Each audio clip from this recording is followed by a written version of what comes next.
ஹரே கிருஷ்ணா. பரம் ஜெயதே ஸ்ரீ கிருஷ்ண சங்கீர்த்தனம். ஜெய் ஸ்ரீல குருதேவ்.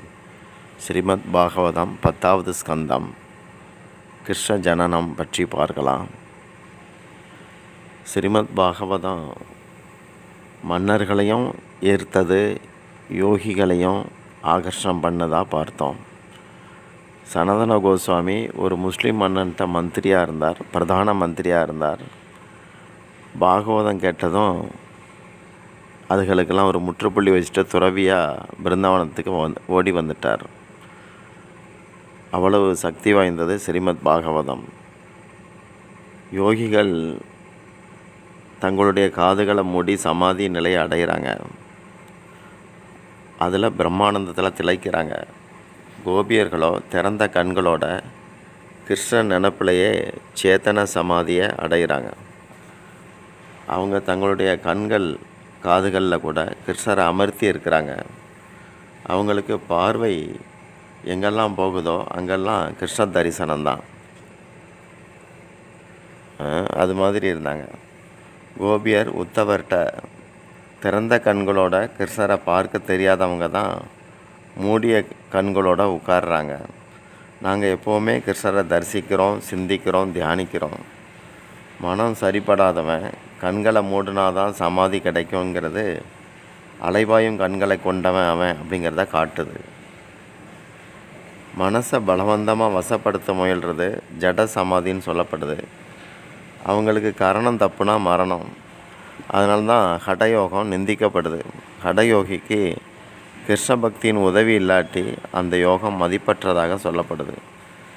மனசை பலவந்தப்படுத்தாமல் கிருஷ்ணர் மீதான மகிமைகளை உணர செய்து அன்பால் வசப்படுத்துறது நல்லது. நாங்கள் படிக்கிற காலத்தில் சின்ன வயதில் எல்லா ஆசிரியர்களும் அடிப்பாங்க. அப்போ ஆனால் தமிழ் ஆசிரியர் மட்டும் நீ கூடவா இப்படி செய்த அப்படின்னு கேட்டால் கண்ணீர் வந்துடும். இந்த மாதிரி அன்புக்கு ஒரு சக்தி இருக்குது. ரஜவாசிகள் அத்தனை பேரும் கண்ணன் மேலே அத்தனை அன்பு உள்ளவங்க. அவங்கெல்லாம் உத்தமமான பரமஹம்சர்கள். ஸ்ரீ கிருஷ்ணர் பெரிய குடும்பஸ்தராக இருக்கிறார். அவருடைய வரலாறில் பார்க்குற போது ஒரு நாளைக்கு 13 முறை 16,000 ராணிகள் இல்லத்துலேயும் சாப்பிட்டார், வாழ்ந்தார். ஆனாலும் அவர் அச்சுதனாக இருக்கிறார். அச்சுதன்னா வலுவாதவர், தன்னிலை மாறாதவர், எந்நிலையிலும் தன்னிலை மாறாதவர்னு சொல்லலாம். நாமெல்லாம் ஏதாவது கோயிலுக்கு போனால் அர்ச்சனை பண்ணணுன்னா என்ன கோத்திரம் அப்படின்னு கேட்டால் அச்சுத கோத்திரம், கிருஷ்ணருடைய வம்சாவளி, கிருஷ்ணருடைய பாரம்பரியம், அந்த அர்த்தத்தில் அச்சுத அப்படின்னு சொல்கிறோம். எல்லா கோத்திரங்களும் ஒரு நாளைக்கு முடிவுக்கு வரும். சுத கோத்திரங்கள்லாம் முடிவுக்கு வரும். அச்சுத கோத்திரம் முடிவுக்கு வராது, தொடரும். கிருஷ்ணர் வலுவாதவர். அடுத்து யுவபுருஷர், அதாவது தளராத உடல், முதிர்ச்சி ஆகாதவர். தங்கமயமான துவாரகா நகர் கடலுக்குள்ளே மூழ்கிய பிறகும் மன அமைதியோடு அவர் இருக்கிறார். உண்மையிலே பாகவதம் பரமஹம்சர்களுடைய சம்ஹிதா. கிருஷ்ண கதை களைப்பை போக்கும், ஆவலை அதிகப்படுத்தும். எத்தனை லட்சம் வருஷம் ஆனாலும் அதை கேட்டுக்கிட்டே இருந்தாலும் திருப்தி வராது.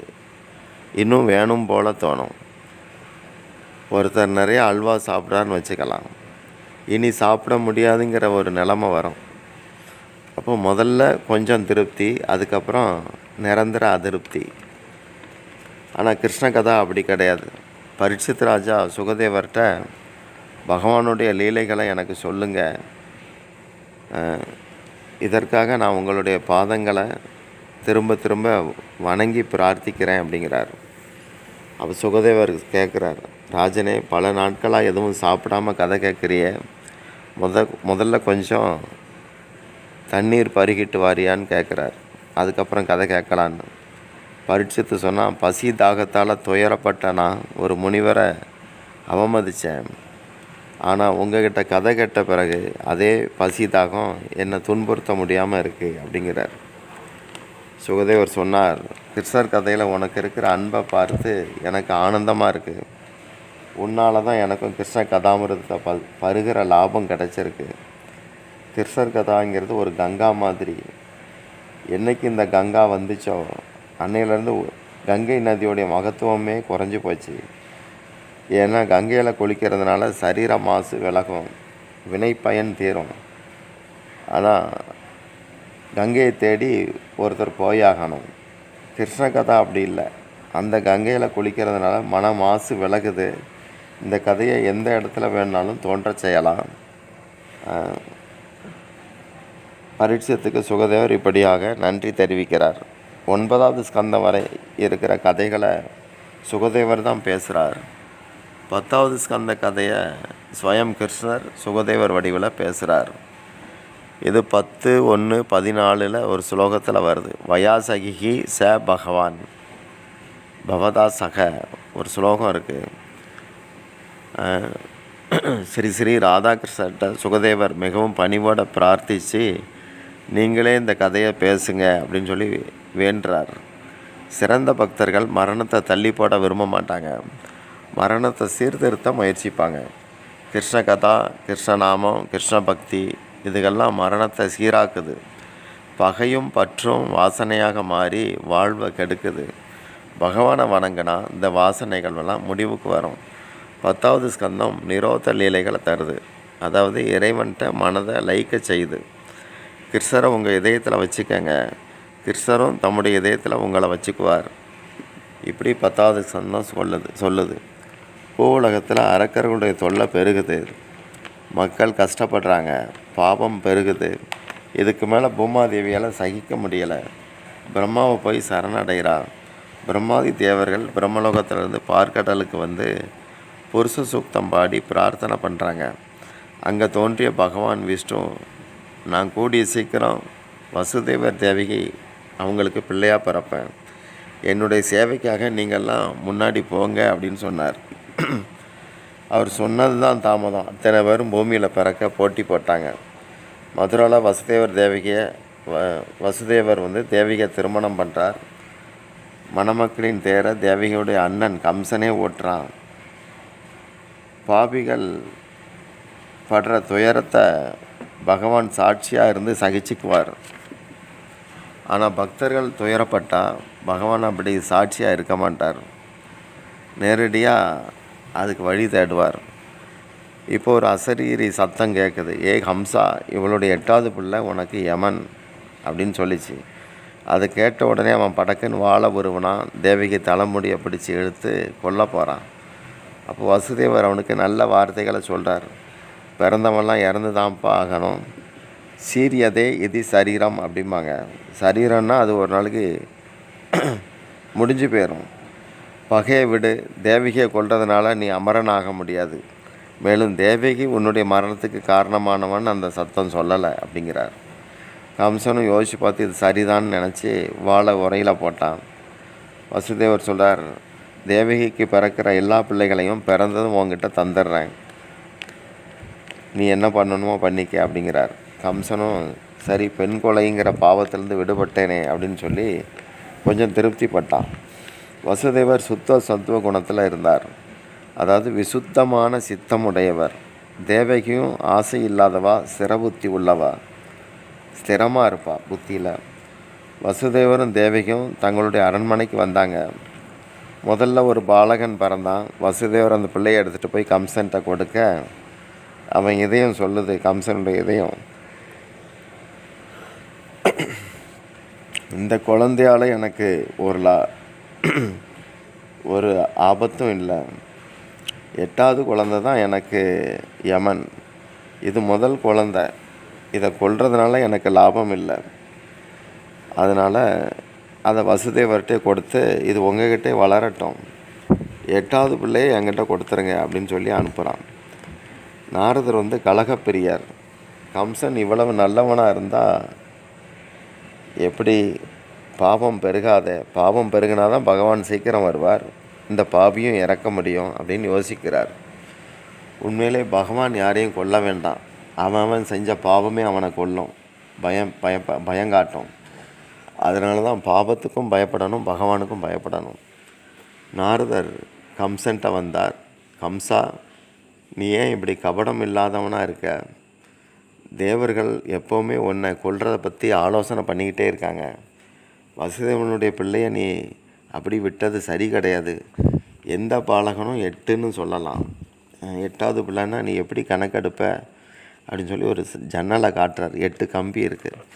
இங்கேருந்து என்னன்னா அந்த பக்கம் 8, அங்கேருந்து என்னன்னா அந்த பக்கம் 8, எதுவும் 8 ஆகலாம்.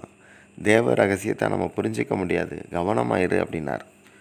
உடனே கம்சன், அப்படின்னா நான் எல்லா பிள்ளைகளையும் கொல்லணுமா அப்படின்னு கேட்குறான். பிறக்கிற பிள்ளைகள்லாம் வரிசையாக கொல்லவான்னு. ஒருவேளை நம்ம சம்மதிச்சா அந்த குழந்தைய கொன்ன பாவம் வரும் அப்படின்னு நினைக்கிறார் நாரதர். ஏன்னா மற்றவங்கள பாவம் பண்ண தூண்டினா கூட அது அவனும் பாப்பி தான். நாரதர் சொல்றார், மன்னா உன்னை நான் எச்சரிக்கைத்தான் வந்தேன், உனக்கு சரின்னு எது படுதோ அதுபடி செய் அப்படின்னு சொல்லிட்டு நாராயணா நாராயணான்னு சொல்லிட்டு அங்கேருந்து போயிடுறார்.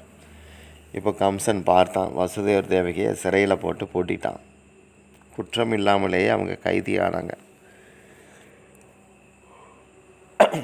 இது பகவானுடைய விருப்பம்னு தேவகி சொல்கிறா. பகவான் நாமங்களை ஏகாந்தமாக இருந்து நிறைய சொல்லலாம், அதுக்கு வாய்ப்பு கிடச்சிருக்குன்னு சொன்னான். அதிக துன்பத்தையும் பகவான் கிருபையாக நினச்சாங்க. கம்சன் ஆணவ வடிவம். ஆணவம் ஒவ்வொருத்தரையும் பந்தப்படுத்தி வைக்கும். எல்லா ஜீவனும் சம்சார சிறையில் அடைபட்டு கிடக்குது, கைதிகளாட்டம். சிறைவாசம் அப்படின்னா என்னென்னா, நீங்கள் ஒரு அறைக்குள்ளே இருக்கீங்க, அதோட சாவி உங்கள் கையில் இருந்தால் நீங்கள் விடுபட்டவர், இன்னொருத்தன் கையில் இருந்தால் நீங்கள் சிறைவாசி, அடிமைன்னு அர்த்தம். வசுதேவர் தேவகி சிறையில் கூட ரொம்ப விழிச்சு இருக்கிறாங்க. நாம் வீட்டில் இருந்தால் கூட தூங்கிட்டு இருக்கிறோம். விழித்திருப்பவனுக்கு தான் பகவான் கிடைக்கிறார். கம்சன் தேவகியோடைய 6 பிள்ளைகளை வரிசையாக கொன்னான். அடுத்து யோகமாயா பிறக்கிறா. தேவகிக்கு 7வது கர்ப்பம் உருவாகுது. ரோகிணியும் கர்ப்பவதி ஆகிறா. ரோகிணி வசுதேவருடைய இன்னொரு மனைவி. முதல்ல பலராம் அவதரிக்கிறார். பலராம் கண்களை திறக்கவே இல்லை. என் கண்ணையா வர்ற வரைக்கும் நான் கண்ணை மூடியே இருப்பேன் அப்படிங்கிட்டு இருக்கார். பௌர்ணமாசிங்கிற பாட்டிக்கிட்ட யசோதா போயிட்டு, பலராமன்கிற இந்த குழந்தை கண்ணை திறக்காமல் இருக்குது, அதை கண்ணை திறக்க வைங்கன்னு வேண்டுனான். அவன் பார்த்துட்டு, இந்த பிள்ளை யாரையோ தியானிக்குது, உன் வீட்டுக்கு இறைவன் வரப்போகிறாரு போல அப்படின்னு சொன்னான். எச்எஸ் அப்படின்னா புகழ். இகழ்ச்சியை தனக்கு வச்சுக்கணும், புகழை அடுத்தவனுக்கு தரணும். அவங்களுக்கு யசோதான்னு பேர். ஆனால் மனுஷங்க தனக்கு புகழ விரும்புவாங்க, அடுத்தவங்களுக்கு இகழ்ச்சியை ஏற்படுத்துவாங்க. இதுக்கு துஷ்டத்தனம்னு பேர். யச்சக ததாதி இது யசோதா. மற்றவங்களுக்கு புகழை தருபவள் யசோதா. எல்லோருக்கும் ஆனந்தம் தர்றதுனால நந்தன் அப்படின்னு பேர். எண்ணம், வாக்கு, நடத்தை இதுகளால் மற்றவங்களுக்கு ஆனந்தம் தர்றவங்களுடைய வீட்டுக்கு தான் பகவான் வருவார். கோபாலர்கள் அத்தனை பேரும் சாண்டிலிய முனிவர்கிட்ட எங்கள் ஊரில் இருக்கிற நந்தனுக்கு பிள்ளை பிறக்காமல் இருக்குது, ஏதாவது ஒரு வகை செய்யுங்க அப்படின்னாங்க. அப்போ சாண்டிலியர் சொன்னார், அத்தனை பேரும் ஏகாதசி விரதம் இருங்கன்னு சொன்னார். ஏகாதசி ஒரு மகா விரதம். அன்னைக்கு கண்டதெல்லாம் திங்கக்கூடாது. வெத்தலை பாக்கு, தூங்கிறத கூட தவிர்க்கணும். சின்ன அளவில் கனிகள் சாப்பிடலாம். அடுத்த நாள் என்ன சாப்பிடலாங்கிற யோசனையிலையும் முன்னேற்பாட்டோடையும் ஏகாதசியை கடைப்பிடிச்சா விரதம் பங்கமாயிரும். பல பேர் ஜவ்வரிசியை விதமாக சமைச்சு திம்பாங்க, அதெல்லாம் தப்பு தான்.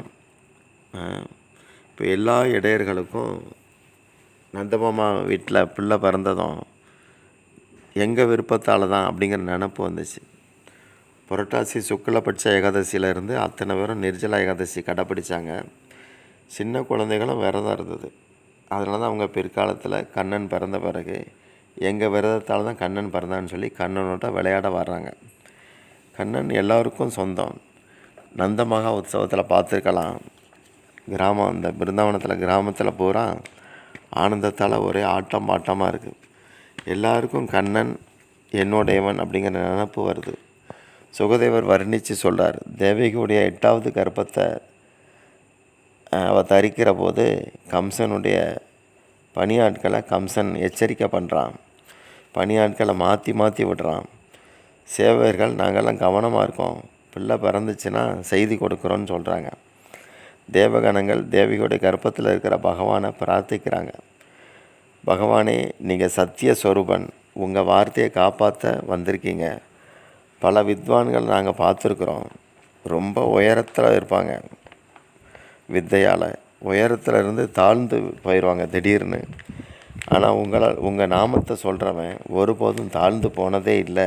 இப்படி பிரார்த்திக்கிறாங்க. தேவகிக்கும் அவங்க ஆறுதல் சொன்னாங்க.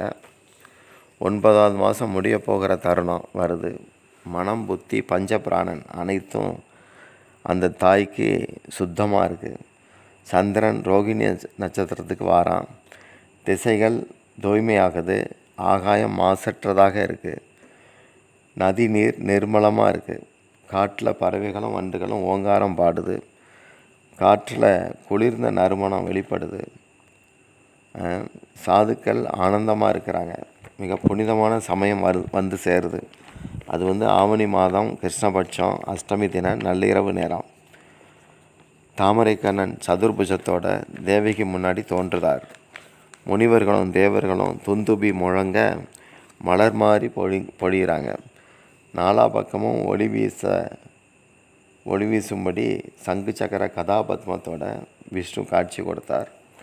அவருடைய 4 கரங்களும் சதுர்வித புருஷார்த்தத்தையும் தரும் அப்படிங்கிறத உணர்த்துது.